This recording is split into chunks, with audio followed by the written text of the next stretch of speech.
시청자 여러분 안녕하십니까? 헬로티비 뉴스입니다. 경찰서와 한전 등 과거 행정기관들이 떠나고 남은 부천 원도심의 주요 부지들이 여전히 마땅한 활용책을 찾지 못하고 있습니다. 현재는 주차장이나 임시시설로 쓰이는 데 그치고 있지만 장기적 관점에서 새로운 활용 방안을 마련해야 한다는 요구가 커지고 있습니다. 이정화 기자의 보도입니다. 40년 넘게 부천 소사경찰서가 자리했던 부지입니다. 본관과 별관을 더해 모두 1,300여 제곱미터, 축구장 2개를 합친 규모와 맞먹습니다. 지난 2022년 경찰서가 옥길동 신청사로 이전한 뒤 건물만 덩그러니 남았습니다. 부천시 보건소 신축 이전 후보지로 검토돼 관련 용역까지 진행됐지만 예산과 적합성 문제 등이 제기되면서 사실상 무산됐습니다. 국공유 재산 교환 절차를 거쳐 지난 4월부터 유료 공영주차장으로 운영되고 있습니다. 원도심 중심의 부천 송내동 일대에 이렇게 공영주차장이 늘어나면서 일대 주민들의 주차 걱정은 일단 한시름 덜었습니다. 인근 주민들은 3년 넘게 비어있는 부지가 하루빨리 제대로 된 활용 방안을 찾기를 바라고 있습니다. 여러 가지 여기에 보건소가 들어온다든지 이런 말들도 있었고요. 여러 가지 말들이 있었던 걸로 알고 있어요. 근데 글쎄 모르겠습니다. 저는 개인적으로는 빨리 어떤 거든 이게 처리가 됐으면 하는 바람이죠. 최근 지역사회를 중심으로 활용 방안을 논의하는 타운홀 미팅도 열렸습니다. 참석한 주민 100여 명 가운데 절반 가까이가 공공의료시설이나 의료기관 유치를 희망했습니다. 복합문화공간, 주민운동시설 등으로 활용해야 한다는 의견도 제시됐습니다.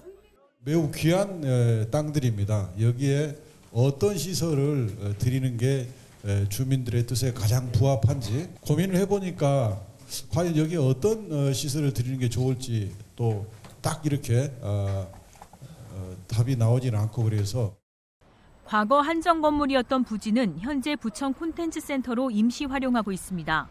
영화 제작사와 영화 후반 작업 녹음 시설인 폴리 스튜디오 등이 입주해 운영되고 있습니다. 부천시는 이 공간을 부천과학고 개교에 맞춰 연계 교육시설로 활용할 방침을 갖고 있지만 주 교육지원청 등과 협의가 필요합니다. 한전 부지가 옮겨가는 거는 약 한 20년 된 것 같습니다. 이 부지는 청소년 일자리 센터를 유치를 했으면 하겠다는 그런 의향들이 종종 제게 들렸습니다. 주민들의 다양한 요구가 잇따르면서 유유부지 활용에 대한 해법 찾기가 내년 지방선거에서도 지역의 핵심 현안으로 떠오를 전망입니다. 헬로티비 뉴스 이정화입니다. 부천시가 부천 제1시장 상인을 대상으로 찾아가는 무료 진료와 건강 상담을 운영합니다. 이번 프로그램은 최근 시장에서 발생한 교통사고로 큰 충격을 받은 상인들의 회복을 지원하기 위한 조치로 부천시 한의사회와 지역 3개 보건소 소속 의료진 등 전담 인력 8명이 참여합니다. 진료는 부천 오정구 성신교회 4층에서 매주 화요일과 목요일 오전 10시부터 2시간 동안 진행되며 시장 상인이라면 누구나 사전 신청 없이도 상담과 진료를 받을 수 있습니다. 김포시가 교육발전특구로 지정된 지 1년 만에 그 성과를 시민들과 공유했습니다. 김포시는 돌봄 분야에서 특화 돌봄센터 운영, 안심동행 활성화, 아이발달 지원센터 개소로 지역 돌봄 기반이 강화된 모습을 강조했습니다. 또 글로벌 교육 분야에서는 세계 시민교육, 영어 캠프와 이주 배경 청소년 교육 거점 운영을 통해 글로벌 교육 기반이 확장된 점을 미래 교육 분야에서는 연세대와 협력한 AI, 소프트웨어 교육 등의 성과를 꼽았습니다. 또 김포고 마송고의 자율형 공립고 지정으로 특화 교육 과정이 체계적으로 운영될 기반이 마련돼 명문고 육성의 토대가 구축된 점을 부각했습니다. 김포시는 또 올해 교육부 운영 성과 평가에서 우수한 실적을 인정받아 특별교부금 인센티브 약 5억 원을 추가로 확보했습니다. 부평구가 올해 인천시의 집중안전점검 평가에서 1위를 차지해 최우수 기관으로 선정됐습니다. 인천시는 지난 4월 14일부터 6월 13일까지 61일간 5개 분야 13개 세부 지표를 기준으로 10개 군구에 대한 집중안전점검을 진행했습니다. 평가 결과 부평구는 기관장 참여도와 후속 조치 노력도, 자율안전점검 확산 노력도 등 세부 지표에서 우수한 성적을 받았습니다. 한국GM이 적자 구조 개선을 위해 내년 2월 직영 정비소를 전면 폐쇄한다고 통보한 것과 관련해 GM노조가 산업은행을 찾아가 적극적인 개입을 요구했습니다. 한국GM노조는 24일 오후 산업은행 앞 집회를 갖고 한국GM이 노조와의 협의 없이 일방적으로 직영정비소 폐쇄를 통보했다며 사실상 전면적인 구조조정에 나섰다고 밝혔습니다. 또 공적 자금을 투입해 2대 주주가 된 산업은행이 그 어떤 개입 없이 침묵하고 있다며 이는 공적 역할을 스스로 포기한 직무유기라고 주장했습니다. 이번에 9곳의 직영정비 폐쇄를 막아내지 못한다면 다음은 어디겠습니까? 다음은 부평이 될지 창원이 될지. 한국GM노조는 지난 20일 대통령실에도 서한문을 보내 직영정비 폐쇄는 철수를 위한 포석이라며 진행을 막아달라고 요청했습니다. 성희롱 발언으로 검찰에 기소된 양우식 경기도의회 운영위원장의 행정사무감사 주재에 반대하며 비서실과 보좌기관의 행감 불출석 이후 이번에는 경기도의회가 경기도 복지 예산을 두고 갈등을 빚고 있습니다. 경기도의회 국민의힘은 상임위원회에서 예산 심사는 하지만 의결은 불참하기로 했습니다. 도의원들의 의결 불참과 비서실의 행감 불참이라는 경기도의회 사상 초유의 사태가 발생할 것으로 예상됩니다. 김소영 기자의 보도입니다. 경기도의회 국민의힘이 지난 21일 도의회에서 경기도 규탄 기자회견을 열었습니다. 이들은 이재명표 알박기 예산으로 점철된 2026년도 경기도 본 예산안을 원점에서 재검토해야 한다라고 밝혔습니다. 백현종 대표의원은 이날 전현직 도지사들 탓에 경기도는 이제 빚잔치를 앞두고 있다라며 빚내서 빚을 갚는 악순환이 시작됐다고 주장했습니다. 이어 삭감한 복지 예산을 추경으로 만회하겠다는 것은 복지에도 문외한, 예산에도 문외한이라는 자기 고백에 불과하다라며 임기가 내년 6월까지인 도지사가 9월에 실시되는 추경에 담는다는 것은 무책임의 극치라고 말했습니다. 복지 정책의 근간을 흔들어 놓은 것은 물론이고 복지 사업의 전달 체계인 노인복지관, 재가 노인복지시설, 시군 노인상담센터 관련 예산을 모두 삭감했다. 노인 예산 삭감은 엄연한 노인 학대이다. 고영인 경기도 경제부지사는 브리핑을 통해 내년도 예산에 노인상담센터 지원비와 노인복지관 운영비 등 주요 예산들이 온전히 반영되지 못했다라며 복지 현장의 혼란과 우려에 깊이 공감한다라고 사과의 뜻을 밝혔습니다. 이어 이재명 정부 들어 정상화된 확대 재정에 발맞춰 국비에 매칭한 도비가 3,049억 원 정도로 경기도 자체 예산에 대한 조정이 불가피했다라며 의회와 적극 협력하고 복지 관련 단체들과 협의해 필수 불가결한 예산이 복원되도록 하겠다라고 덧붙였습니다. 어르신, 장애인, 아동 등 우리 사회 취약한 위치에 계신 분들의 복지 연속성과 안정성이 흔들려서는 안 된다는 의지를 분명히 밝힙니다. 김동연 지사는 심각성을 인지하고 최대한 의회와 협력해 복원율을 높이라는 지침을 주셨습니다.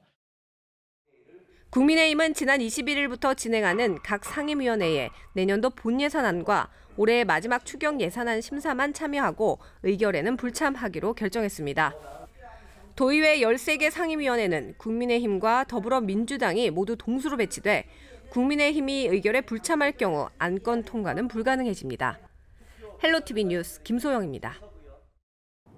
서울 30대 무주택 가구가 역대 최대를 기록하는 등 사회 초년생의 내 집 마련이 어려워지고 있는 것으로 나타났습니다. 국가데이터처 주택 소유 통계와 국가통계 포털에 따르면 지난해 서울에 거주하는 30대 무주택 가구는 52만 7,729가구로 집계됐습니다.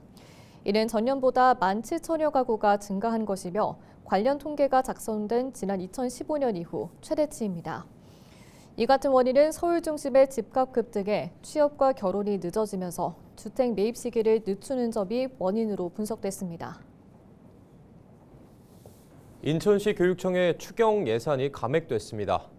인천시의회 교육위원회는 최근 열린 2025년도 제2회 추가경정 예산안 심사를 통해 기정 예산 5조 5,143억 원 대비 0.8%인 456억 원 감액된 5조 4,687억 원을 의결했다고 밝혔습니다. 이번 추경은 교육부의 보통교부금 1,070억 원 감액에 따라 조정된 기정사업 부분이 반영됐습니다. 특히 유아와 초중등교육 분야가 전체 감액 구성비의 85.1%로 가장 큰 비중을 차지했으며 학교 시설 여건 개선도 499억 원 감액됐습니다. 반면 교육복지는 기정 예산 대비 247억 원, 학교 재정 지원 관리는 133억 원이 각각 증액돼 취약계층 지원과 학교 운영 안정성 확보를 위한 재정 보완에 중점을 둔 조정이 이뤄졌습니다. 한편 이번 추경은 예산결산특별위원회 심의를 거쳐 다음 달 15일 본회의 의결을 통해 최종 확정될 예정입니다. 인천 지역 문화재 주변에 대한 규제가 추가로 완화됩니다. 인천시는 시 지정유산 역사문화환경 보존지역 내 건축행위 허용기준 및 보호구역 조정안을 고시했다고 밝혔습니다. 조정안에는 그동안 녹지지역과 도시외 지역에 일률적으로 적용해온 유산 외곽 500m 보존지역을 실제 보존 필요 범위와 지역 개발 여건을 반영해 300m로 완화하는 내용을 담고 있습니다. 이에 따라 34곳 중 29곳의 보존지역 면적이 24.3제곱킬로미터에서 13제곱킬로미터로 줄어 해제됩니다. 이는 여의도 면적의 2.9제곱킬로미터 5배에 달합니다. 또한 34곳에 대한 건축행위 허용 기준 역시 정밀하게 조정해 개별 검토구역 14.4%가 줄었고 조망성과 경관성 유지를 위해 건축물 높이 규제가 있는 고도 제한 구역도 38.3% 완화됐습니다. 이번 개선안은 지난해 11월부터 올해 11월까지 1년간의 연구 용역을 통해 마련됐으며 지난 9월 인천시 문화유산위원회 심의 의결을 거쳐 최종 확정됐습니다. 앞서 지난해 6월 인천시는 55곳의 지정유산 중 34곳의 보존지역의 17.2제곱킬로미터를 규제지역에서 해제한 바 있습니다. 경기도가 전세보증금 반환보증 보증료 지원 사업의 대상 확대와 소득기준 완화 등을 정부에 건의했다고 24일 밝혔습니다. 전세보증금 반환보증 보증료 지원 사업은 무주택 임차인들에게 보증료를 최대 40만 원 지원하는 사업인데요. 현재 지원 대상은 전세보증금 반환보증에 가입한 임차보증금 3억 원 이하의 무주택 임차인입니다. 도는 현행 제도가 전세 사기 피해자의 요건과 일치하지 않는다며 지원 대상을 전세 사기 피해자법과 동일하게 임차보증금 5억 원 이하로 확대해 줄 것을 건의했습니다. 이어 지원 대상 소득 기준도 낮아 실질적인 수혜 대상이 적다고 지적하며 보증료 지원 금액을 기존 40만 원에서 50만 원으로 확대하고 지원 대상 소득 기준도 상향 조정해야 한다고 요청했습니다. 경기도교육청이 교육 전문 직원 96명을 선발했습니다. 분야별로는 일반 전역이 92명, 임기제 전역이 4명입니다. 도교육청은 선발 과정에서 기존 지필평가를 전면 폐지하고 포트폴리오 평가, 동료 평가, 교육지원청 추천 전형처럼 지원자의 경험과 역량을 검증하는 방식을 처음 도입했습니다.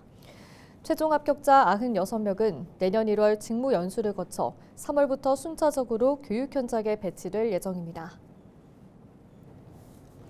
경기도교육청이 12월 권역별 대입 진학 설명회를 진행합니다. 북부 권역은 12월 13일 경기도교육청 북부청사에서 남부 권역은 12월 27일 경기대학교에서 각각 열립니다. 도내 고등학교 1, 2학년 학생과 학부모, 학교 밖 청소년이라면 누구나 온라인 사전 신청을 통해 설명회에 참여할 수 있습니다.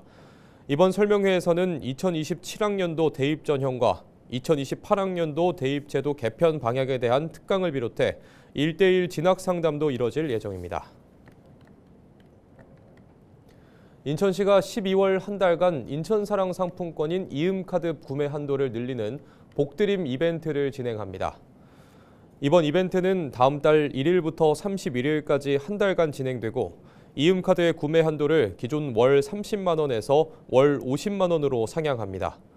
캐시백은 연매출 30억 원 이하 일반 가맹점에서 10%, 인구 감소 지역인 강화군, 옹진군의 가맹점에서는 15%로 동일하게 적용합니다. 이에 따라 이음카드를 사용할 경우 최대 월 5만 원, 강화 옹진에서는 최대 7만 5천 원의 캐시백 혜택을 받을 수 있습니다. 뉴스를 마칩니다. 고맙습니다.